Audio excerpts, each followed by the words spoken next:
This is Macro Horizons, episode 296, Approaching 300, presented by BMO Capital Markets.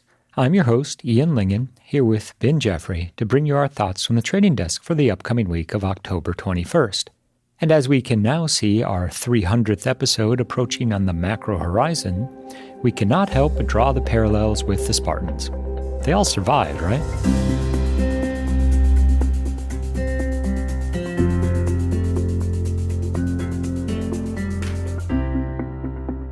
Each week, we offer an updated view on the U.S. rates market and a bad joke or two. But more importantly, the show is centered on responding directly to questions submitted by listeners and clients. We also end each show with our musings on the week ahead.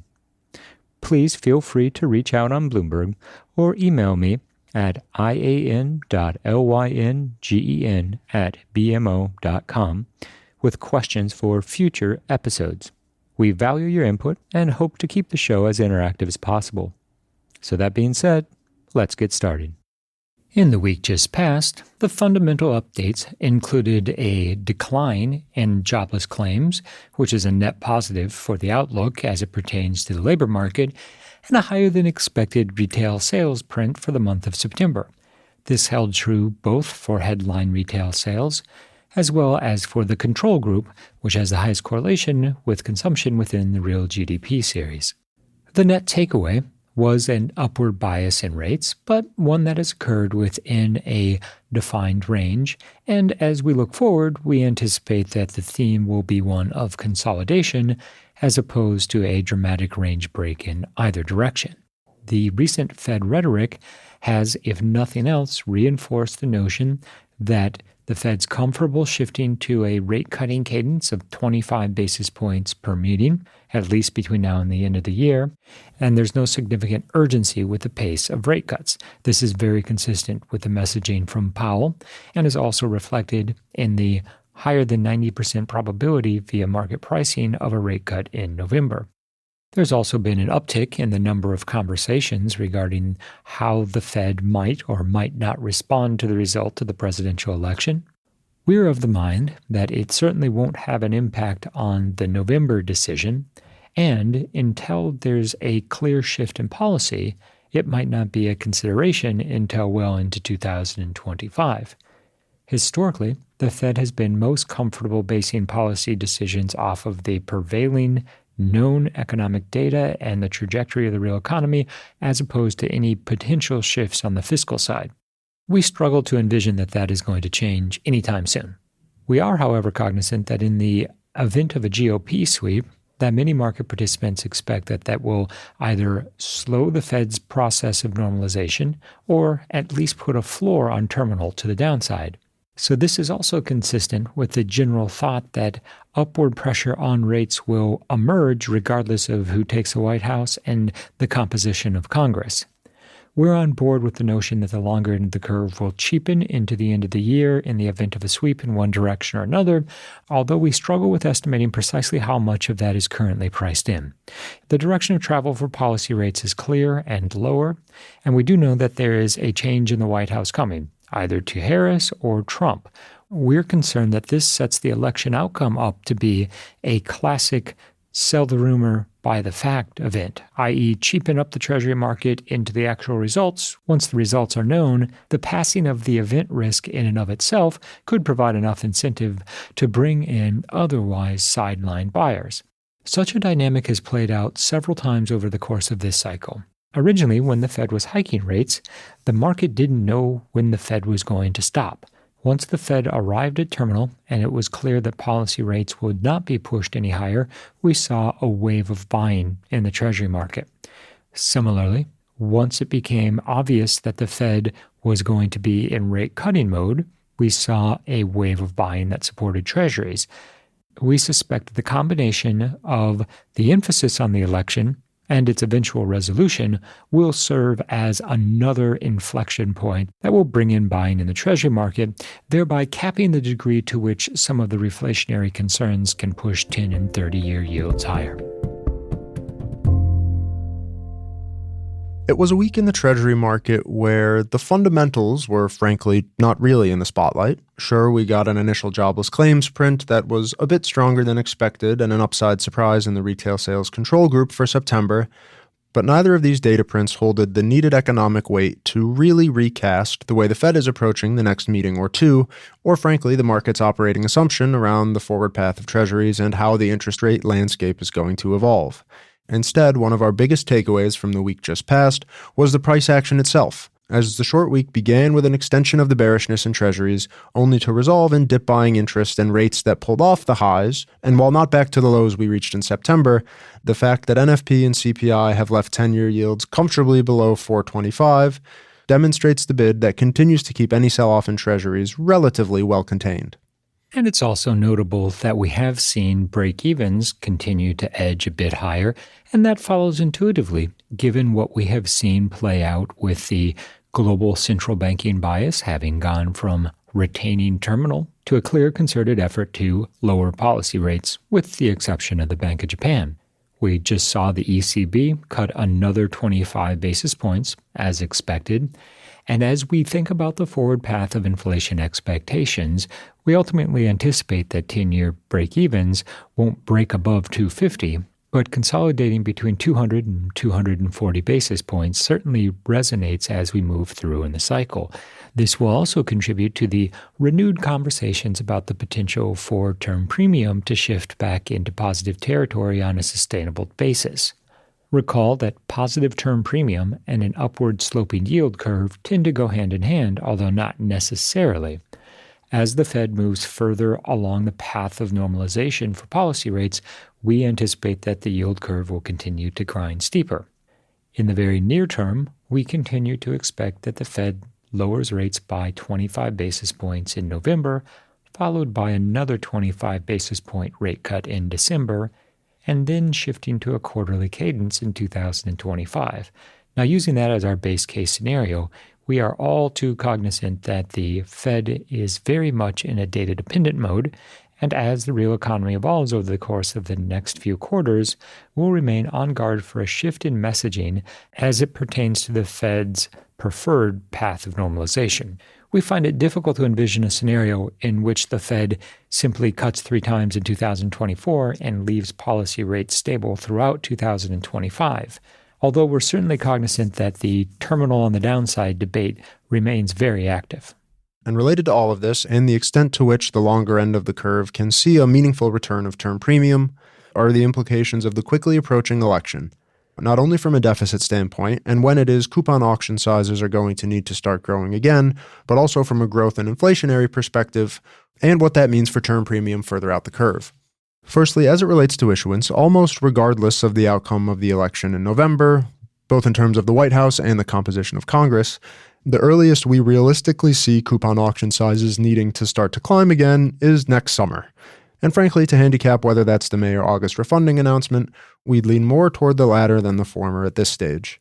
Obviously, predicting political outcomes and policy agendas that ultimately end up getting passed is well outside our wheelhouse, but at least in the near term, it seems that the conversation around larger auction sizes and the potential for an imminent re-ramp up of supply in the longer end of the curve is unlikely, and instead that's going to be a second half of 2025 issue. However, that doesn't preclude the growth and inflationary implications of either a Republican or Democratic sweep from stoking reflationary concerns, pushing break-evens wider, and adding a government spending-driven boost to growth assumptions over the next few years. We'll argue that the biggest difference in terms of the market's reaction around the election is not between whether it's all red or all blue, but rather if it's a sweep by either party or a split government. It's the split government scenario that likely means more difficulty in passing any grand initiatives, and that ultimately will keep the economic impact of the election comparatively muted. And within this context, I think it's notable that we have not really seen the polls influence the direction of yields, nor some of the higher profile appearances of either candidate. It seems as though that the market, at least for the time being, is content to wait until we have clarification following the election before investors are comfortable positioning for any potential future changes. That being said, there is a general consensus that regardless of who takes the White House, that there will be an increase in deficit spending. As a slight offset to that, the Fed's forward path of policy rates will be lower, and the Treasury Department is borrowing heavy in the bill market, which means that as front-end yields start to decline, the interest expense component of the deficit spending will be biased slightly lower. Now, while this certainly isn't going to be significant enough to reframe the conversation around deficit spending, when combined with a strong performance of the real economy, i.e., higher tax receipts, we might see a de-emphasis of the deficit story as 2025 unfolds. It's also worth considering that in the event that there's not a sweep either to the GOP or the Democrats, that the middle of next year, as the debt ceiling issue becomes topical once again and the government is unable to agree on a budget, we could see the potential for another government shutdown, conversations about a delayed payment, etc. At this point, it's a very well-traveled path, but nonetheless something worth keeping on the radar as we ponder the year ahead.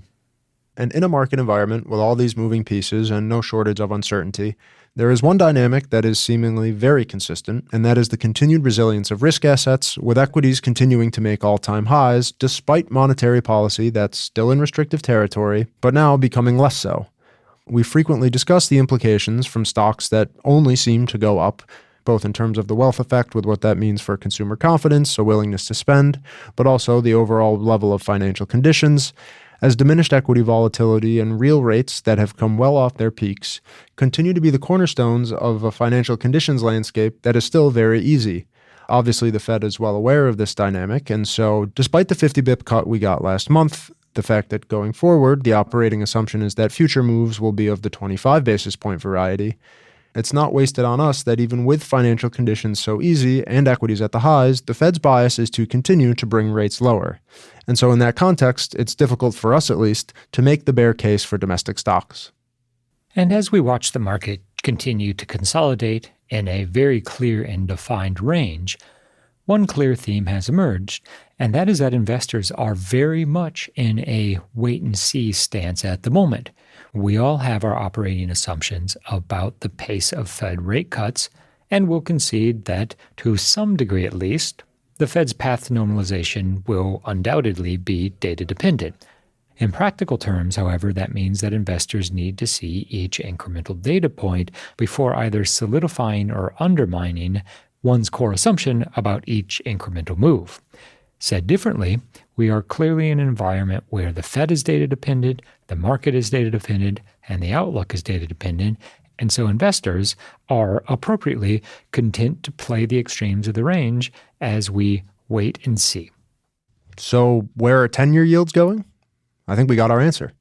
It depends. If nothing else, we're in a mode that we're doing a lot more waiting than we are seeing.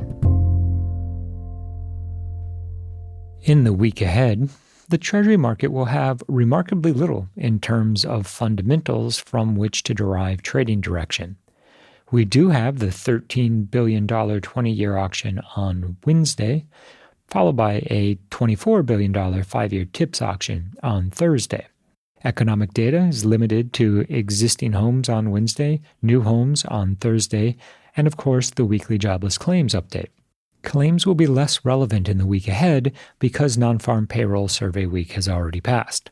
Now, this doesn't mean that the market is poised for a particularly strong October payrolls print, rather that as we make it all the way through the September data cycle, the data theme for October in particular will be one of uncertainty because of the impact of the hurricanes on the real economy. Now, that comes in the form of consumption as well as inflation and, of course, hiring. The challenge for monetary policymakers will quickly become that they'll be flying effectively blind into the next couple meetings in the event that we have any meaningful degree of distortion in the realized data. Now, while we don't expect that this will prevent the Fed from cutting rates per se, it does go without saying that another half-point cut is off the table, at least for the time being. We also have the midweek release of the Beige Book. Now, while historically, the Beige Book has not been a significant market-moving event, it is worth highlighting that the prior Beige Book was, in fact, followed by some meaningful price action, and that's primarily because it indicated a downshift in outright activity, as reported by the regional anecdotes. Now, in the event that we see a repeat of the uninspired recent beige book, it will be interesting to see how the market chooses to trade that divergence versus the strength that we've seen in the September data. All else being equal, we expect that the beige book will show a modest rebound in the anecdotes, if nothing else. From a trading perspective, while we continue to anticipate lower yield levels by year end and a steeper yield curve, the process of trading the prevailing yield range has become the most prudent approach. In the 2s-10s curve, that range is effectively 0 to positive 15 basis points, and in the 10-year sector, with the focal point of 4%, we could see yields back up to 4.15, maybe even 4.25 in the event of a strong bearish impulse, but ultimately drifting back towards 3.75 will prove the path of least resistance as the year-end comes into focus. We've reached the point in this week's episode where we'd like to offer our sincere thanks and condolences to anyone who has managed to make it this far. And as Halloween quickly approaches, one thing is clear: this year, Vale will be going as a ghost.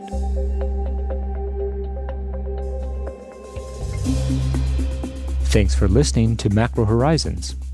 Please visit us at bmocm.com/Macro Horizons. As we aspire to keep our strategy effort as interactive as possible, we'd love to hear what you thought of today's episode. So please email me directly with any feedback at ian.lyngen@bmo.com. You can listen to this show and subscribe on Apple Podcasts or your favorite podcast provider. This show and resources are supported by our team here at BMO, including the FIC Macro Strategy Group and BMO's marketing team. This show has been produced and edited by Puddle Creative. The views expressed here are those of the participants and not those of BMO Capital Markets, its affiliates, or subsidiaries. For full legal disclosure, visit bmocm.com/macrohorizons/legal.